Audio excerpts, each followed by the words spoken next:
नमस्कार, मैं हूं अभय कुमार। आप देख रहे हैं अपना खास कार्यक्रम बिहार समाचार। बिहार समाचार में खबरें, बिहार की बातें, बिहार की देश दुनिया की तमाम खबरें जिसे आपको जानना जरूरी है।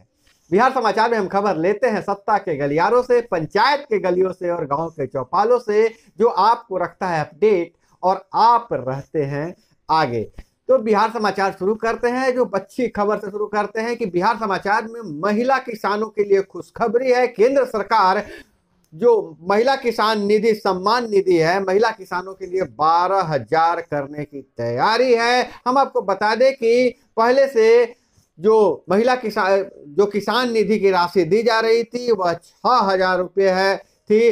अब जिसे बढ़ाकर 12,000 रुपये करने की तैयारी है। खास करके महिला किसानों को आर्थिक रूप से वंचित महिलाओं के लिए कैश स्कीम लाने पर विचार किया जा रहा है। आम चुनाव में 35 करोड़ महिलाएं वोट डालेगी। भाजपा की जीत में इनका अहम योगदान रहेगा। इसलिए केंद्र सरकार नरेंद्र मोदी ने ये अंतरिम बजट में महिला केंद्रित बजट बना सकते हैं और जो महिला किसानों को जो है 6,000 रुपये से बढ़ाकर जो किसान सम्मान निधि है उसे 12,000 किया जा सकता है। और बिहार से बहुत बड़ी खबर निकल कर आ रही है कि शिक्षक भर्ती परीक्षा पार्ट 2 के बाद नियुक्ति की प्रक्रिया की तैयारी पूरी कर ली गई है और 13 जनवरी को पटना समेत सभी जिलों में बीपीएससी 2 में पास हुए सारे शिक्षकों को नियुक्ति पत्र दिया जाएगा।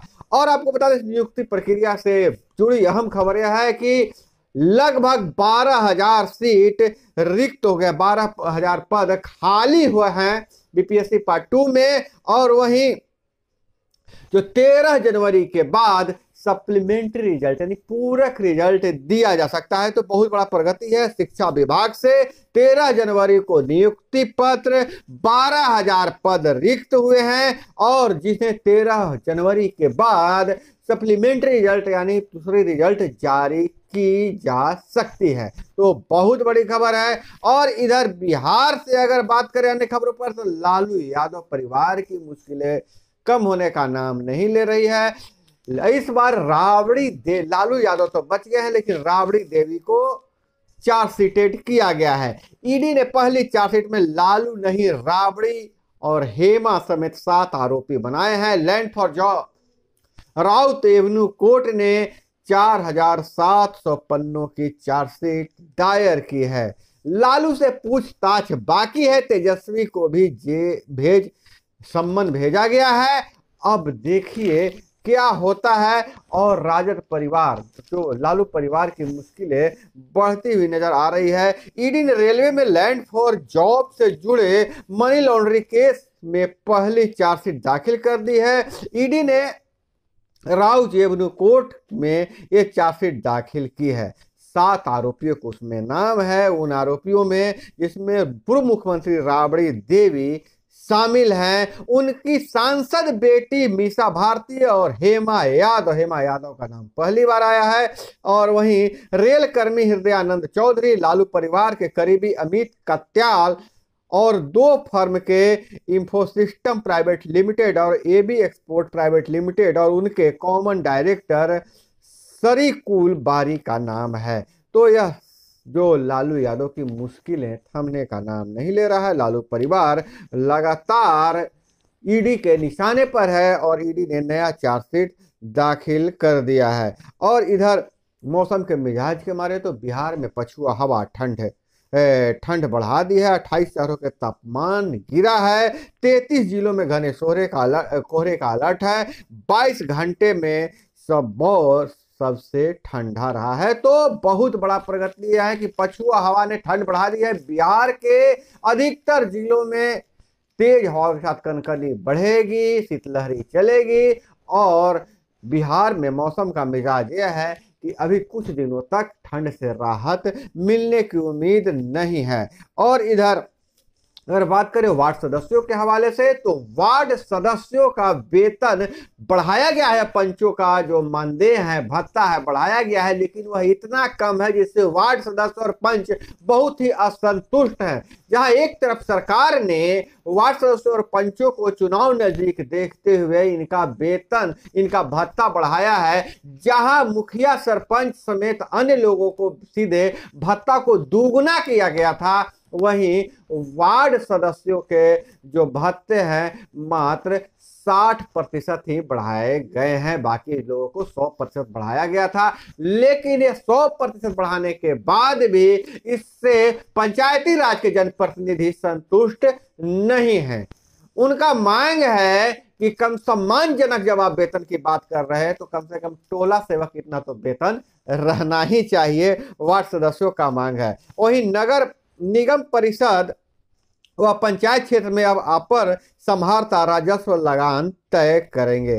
राज्य के सभी जिलों के नगर निगम, नगर परिषद और नगर पंचायत क्षेत्र में अब उस जिले के अपर समाहर्ता राजस्व का जमीन लगान निर्धारित करेंगे। राजस्व एवं भूमि सुधार विभाग के निदेशक जय सिंह ने इसके संबंध में गाइडलाइन जारी करते हुए कहा है कि सभी अपर समाहर्ता को अवगत कराया गया है। सभी ऐसी राजस्व को म्युनिसिपल सर्वे सुप्रिंटेंडेंट की शक्ति प्रदान करते हुए अब इसके आधार पर उन्हें लगान निर्धारित करने को कहा गया है। विभाग के निदेशक जय सिंह ने यह जानकारी दिया है। और इधर बिहार में खेल मंत्रालय बना दिया गया है, लेकिन यह बड़ी खबरें आ रही है कि जो खेल बिहार में खेला ही नहीं जाता उसके खिलाड़ी को मंत्री ने सम्मानित किया है। इनलाइन हॉकी राज्य में निबंधित नहीं है, इनलाइन हॉकी, और न ही इसका मैदान है। यह खेल स्केट करते हुए हॉकी स्टिक जैसे डंडे से खेला जाता है।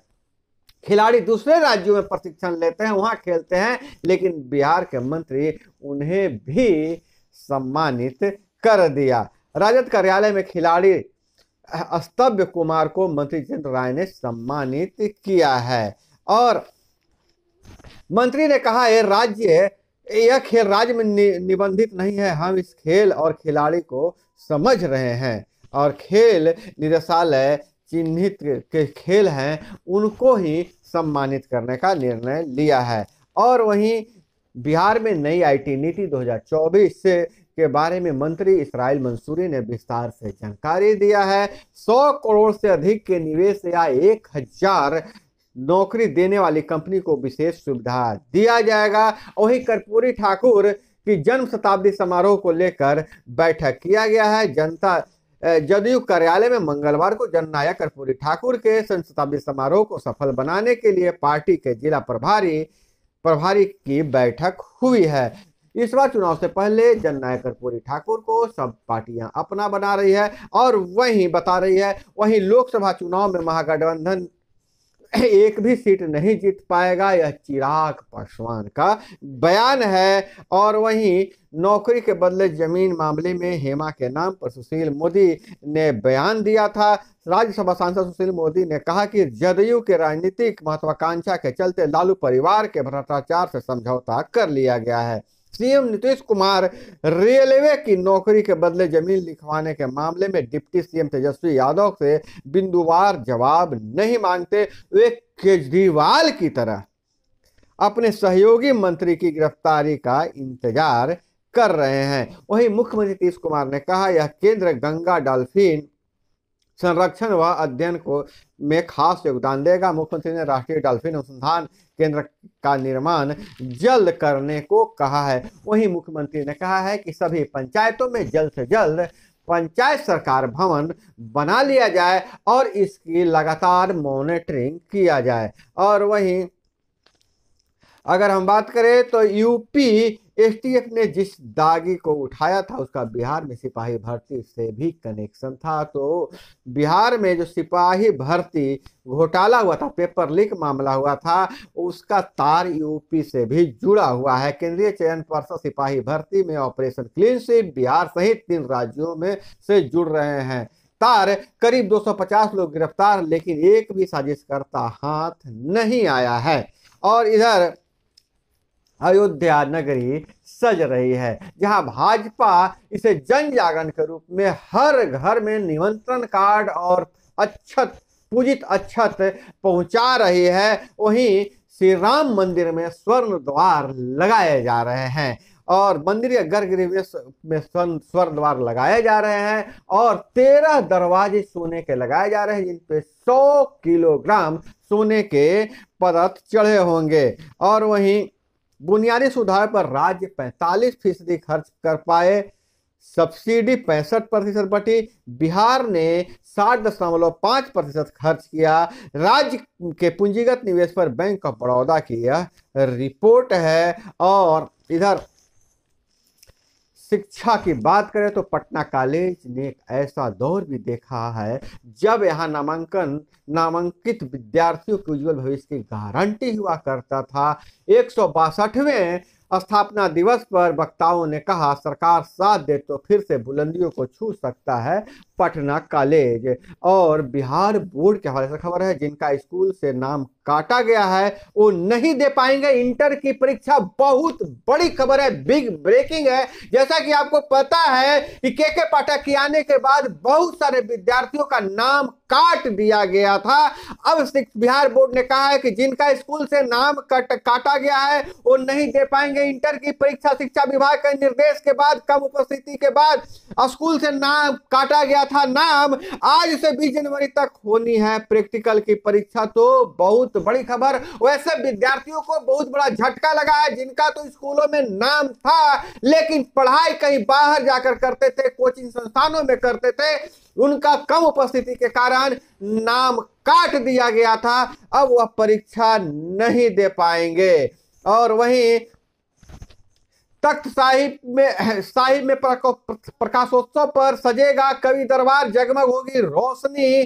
15 से 17 जनवरी के बीच श्री गुरु गोविंद सिंह महाराज के प्रकाश पूर्व विशेष दीवान कीर्तन दरबार होगा। और वहीं ग्रामीण बनवा रहे हैं चचरी पुल, 20,000 लोगों को सहूलियत होगी। मोतिहारी से यह खबर आ रही है, जबकि पंचायतों में गांव की सरकार बनी हुई है और उसके बाद भी ग्रामीणों को छोटे मोटे नाले पार करने के लिए चचरी पुल बनाना पड़ रहा है। इसका सीधा सीधा संदेश यह जा रहा है कि अगर वार्ड सदस्यों को काम दे दिया जाए तो छोटे मोटे समस्याएं समाप्त हो जाएगी। और इधर हम कहे कि हरिद्वार में मदरसे में पढ़ रहे हैं 623 हिंदू बच्चे, वजह सरकारी स्कूल दूर है। उत्तराखंड के 3 जिलों के 30 मदरसों में पढ़ रहे हैं 749 हिंदू बच्चे। और इधर गुमला में नक्सलियों ने लेवी के लिए बॉक्साइट माइंस की 12 गाड़ियां फूंक दी है। झारखंड की सभी वाहन हिंडाल्को के अधीन काम करने वाली 2 कंपनियों के हैं। और तो दोस्तों, यह थी वो तमाम खबरें जिसे आपको जानना जरूरी था। इसी तरह से खबरों के लिए जुड़े रहे हमारे साथ। चैनल पर नए हैं तो चैनल को सब्सक्राइब कर लीजिए। वीडियो पसंद आए तो लाइक जरूर कीजिएगा। अपना बहुत बहुत ख्याल रखिएगा। मिलते हैं अगले वीडियो में। जय हिंद, वंदे मातरम।